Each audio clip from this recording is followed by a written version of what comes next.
All right. Now, those of you who's been following my channel, you know that I'm someone who's very, very balanced. Um, you, I hope, will get a balanced experience if you go through all my videos. You get some intellectual stuff, which is what this is about. I'm back on my philosophical tip. You get some physical stuff, uh, um, where I break records and things. And you also get some spiritual stuff.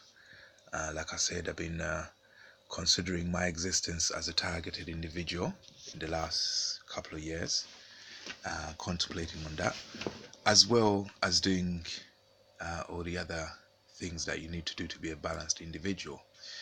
So I'm not going to be on a spiritual tip, I'm going to be on a logical, intellectual tip with regards to this talk. So this is just a conversation I've been having with myself the last few minutes, and I was just talking about right or wrong from a scientific point of view. Most of you who's ever gone through philosophy would already know some of the things I'm going to touch on, but if you don't, if you could just read about philosophies that cover the topic of whether something is right or wrong. So basically, I'm trying to consolidate classical physics with quantum physics, because these are the two prominent schools of thought nowadays. And even with us individuals, where we logically look at things, and if somebody comes up with a philosophy that can explain what we're looking at, well, it has some validity. So it's the same like if you flick a coin. Yeah, yeah. The more times you flick it, because it's a recurring event, yeah, the more times you flick it, the more chances you are of having a situation where you flick it and you don't catch it. So every time you flick it, um, you're not gonna reach the same peak, yeah, peak height. And when your hand is putting itself in place to catch it, it's not always gonna go back to the same position after throwing it. Not exactly to the millimeter. You might throw it, land here, throw it, land here. And when you throw it, it might peak here. Throw it again, it might peak here. Throw it again, it might peak here. So the more you throw it, the more chances you are of coming up with a throw that you don't catch. So all recurring events are subject to spooky action or freaky stuff happening to it. Yeah. I'm not gonna divulge too much, because even when I went through my spiritual side, I noticed that um, some knowledge would be dangerous, because yeah, people are inherently evil. After Noah's flood, even um, the Almighty confirmed that. He said, I won't destroy by flooding anymore, because I know that they're born with evil in their heart, and the rainbow came. So, but it's not a spiritual talk. So I have to mind what knowledge I bring, yeah, because when I was starting out, because I'm over 40 years old, I started thinking about consciousness in 2002. I've got writings from 2004 that talk about things which were later to become fields of investigation, that also led to published papers in journals. So I can even look through journals nowadays and look at things that I agree with, because when I was sitting there talking to myself, I came up with similar ideas. So back to the subject of right or wrong in science. We don't concern ourselves with right or wrong. We concern ourselves with possible or impossible. But that's classical physics. But then where you say possible and impossible, where they're both correct ways of looking at things, then you need quantum physics for that. So you're flicking your coin and you don't catch it. Why is that? Yeah, it's the same thing. You think about something in a recurring way.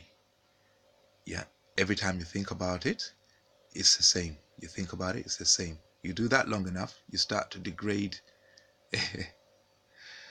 the memory of it, and it starts to look different to you. Yeah.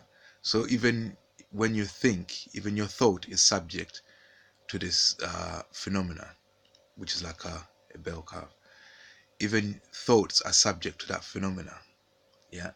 So where people see religion, with their religious beliefs, as a matter of faith, I see it as a matter of fact. If you pray long enough and you repeat the prayer, repeat the prayer, repeat the prayer, repeat the prayer, the more you repeat it, the more likely you are to come across a time when you pray and something happens. And that's a quantum physics based fact.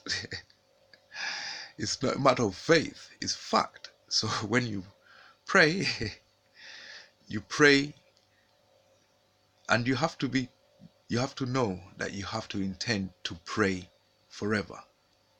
If you intend to pray forever, and this is my twist to it, there's gonna be a time where something strange happens. It could happen at the very first instance of prayer if prior to you praying you intend to pray forever. Yeah. So is miracle through prayer possible or impossible? Quantum mechanics physics will tell you that it's a fact that is possible. It's not a matter of faith. The fact is, it's possible to have something miraculous happening, whether it's good or bad. Yeah, that's down to synchronicity. Whether it's good or bad is down to synchronicity. But all you know is that if you pray and you repeat prayer, repeat prayer, repeat prayer, if you do that long enough, a miracle is going to happen. It might not be a good one, it might not be a bad one. Bad one depends on how you see life. Yeah. So that's why in that song Big, I say the line, the Almighty is not a man and he don't really give a shit. Right? So I'm just alluding to that. Yeah. Because the only time the Almighty was seen was a burning bush by the prophet Moses.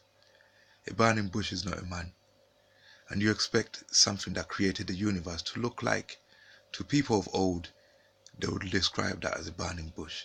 Today, an eternal fire. Today, we see fires that never burn out. The sun is a fire that never burns out. Some fires are bad, but they never burn out. Fukushima was a fire that never burned out.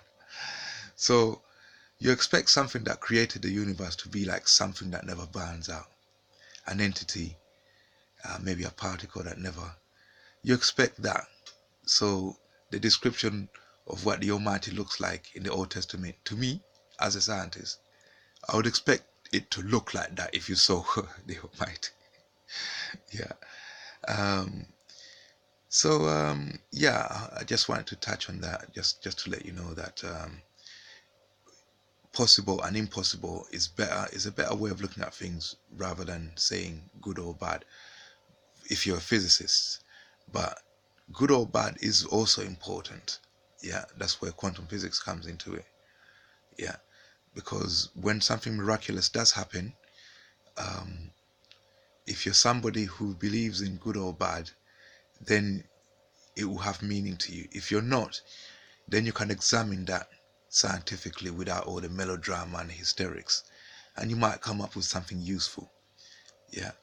So prayer is something that took millions of years to develop. You can't just dismiss it like that. Religiously, I'm having to learn religion again because I've noticed that people lie. Yeah, and they do it for money and influence.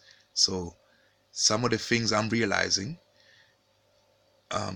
you could tell that the people who wrote these scriptures were people who also did this investigation. And when you understand quantum physics, you can understand how it's possible to part the Red Sea.